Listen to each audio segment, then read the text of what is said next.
I've got an empty trailer, and it's time to help the subscriber get his Jeep back on the road. Money worm. We've made it. Let's get this new project Jeep loaded up and in the garage. Here we go.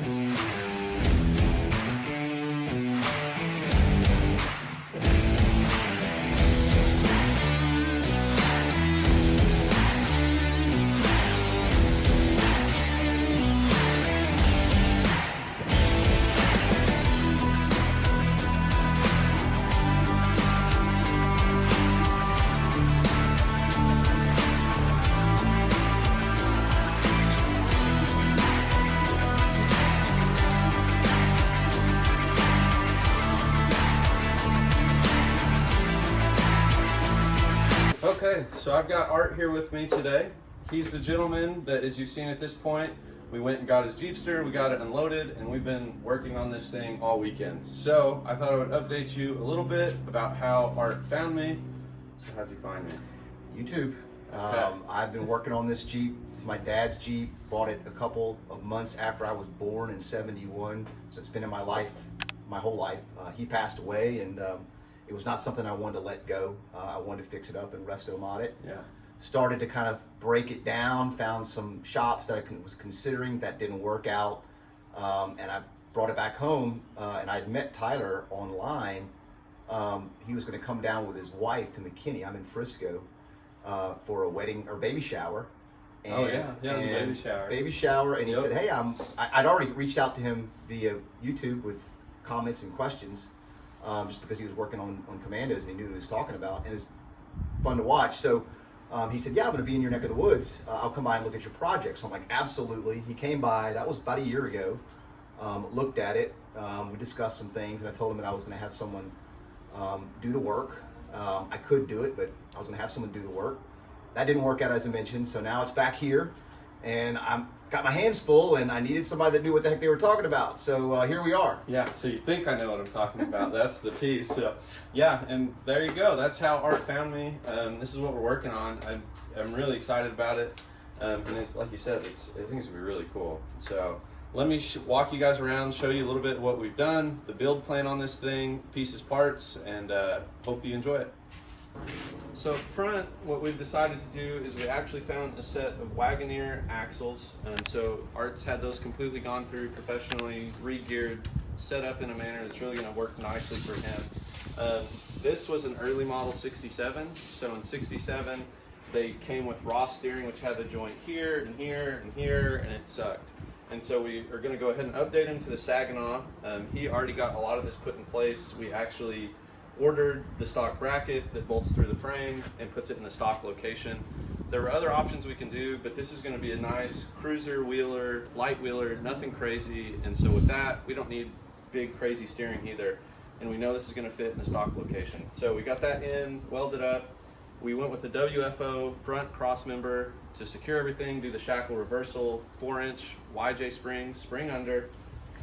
And all this has been put in place. Art's done a great job. And I attempted to do this. That's why that looked so bad. That's why he finished it out. Yeah, I wasn't going to say anything, but that definitely, I just let him practice a little bit. And the reason we plated the front of that is that we had to cut it out a little bit to clearance the steering box.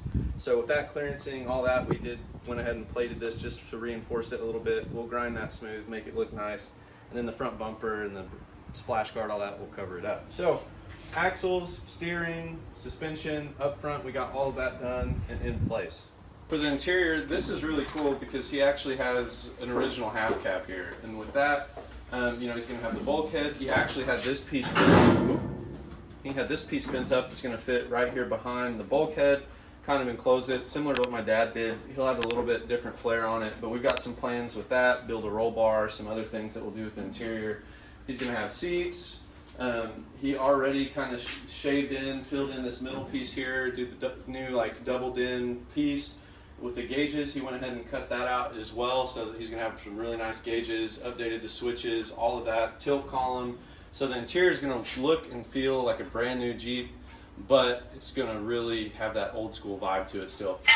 So there you go. That's a little bit about the interior, and then let's move to the back axle and show you what we're doing with the back suspension.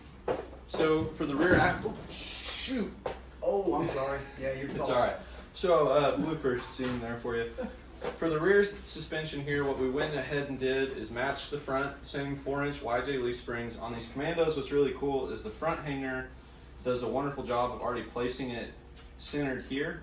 We got a few adjustments to make. Art actually ordered some WFO spring perches that actually have like an adjuster in them, so we can fine tune the final placement of this forward to backwards within the wheel well, center it up perfectly, which is going to be so nice.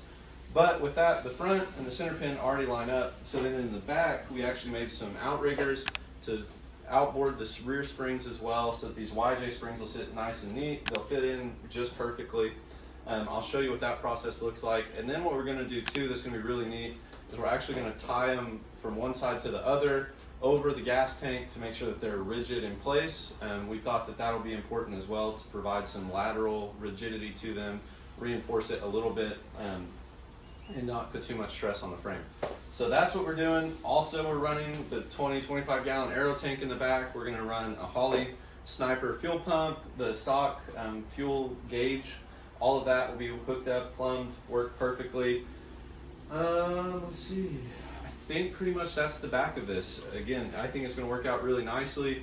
He found some stock Ford Bronco wheels that fit on nicely. The only issue was the back spacing is actually so steep that we had to put some spacers on to clear everything, the brakes, all that, so it'll steer. But for rolling purposes, these are going to work out really nicely. He has some ideas on what we're going to do for the rear fender flares. If you guys have ideas, leave comments, say what you think. You know, we've talked about cutting them out at this line. We've talked about cutting these whole things out and moving them up like we did on the yellow one or my dad's Jeepster. We've also talked about maybe doing like a tube fender or finding like some stock plastic fenders off of something else. I'm not really sure what's best. I mean, obviously it's all personal preference at this point. It's gonna be whatever Art wants. But if you guys have ideas, leave some comments, because, you know, that's what we're here for. We want to see what ideas are out there. So leave some comments and let us know. Now, let's move on to the really, really cool part, the motor, transmission, transfer case that we're going to be running in this Jeepster. Here it is. This thing is sweet. I am so jealous of what Art is doing with this. Also, huge shout out to Tim at V8 Swap Shop. He has been extra amazing in this whole process. You know, navigating that. This is something that's a little bit out of my wheelhouse, but Tim does this for a living. If you guys haven't seen him, check out, again, V8 Swap Shop. He's amazing. I met him in Moab. He tried to get his Jeepster before everything was done to the top of the world.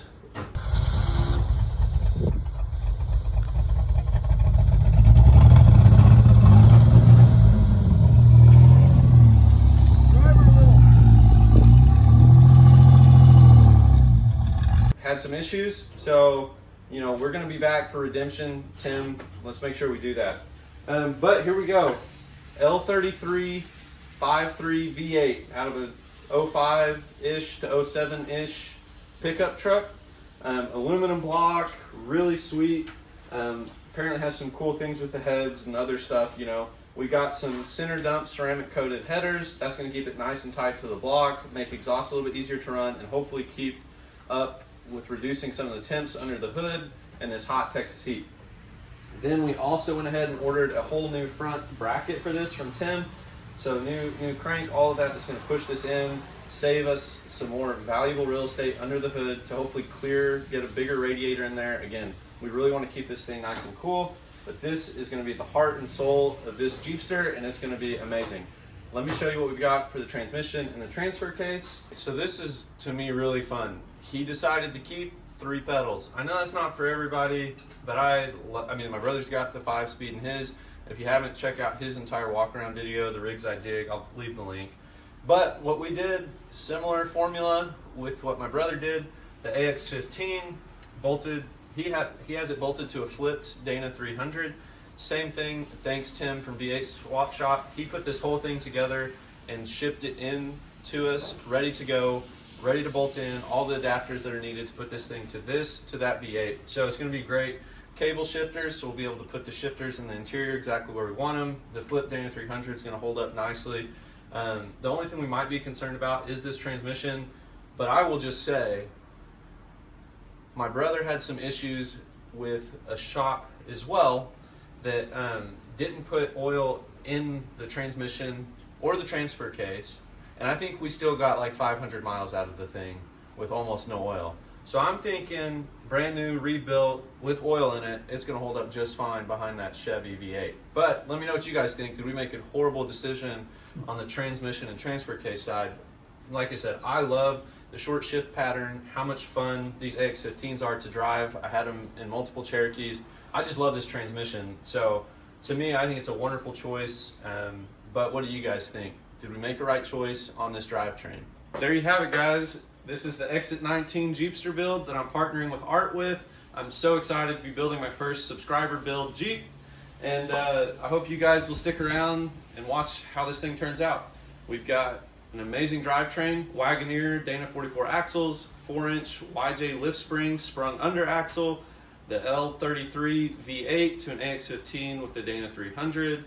Overall, Hydro Boost brakes, big gas tank, super modern interior. This thing, when it comes together, is going to be one of the coolest Jeepsters in the DFW Metro. I guarantee it. I won't say it's going to be one of the coolest Jeepsters ever because, well, I'm a little biased, and I think I've got a couple of the coolest Jeepsters ever just north of here. But it's going to be really cool, and it's going to rival my Jeep. Guys, thanks for watching. Till next time.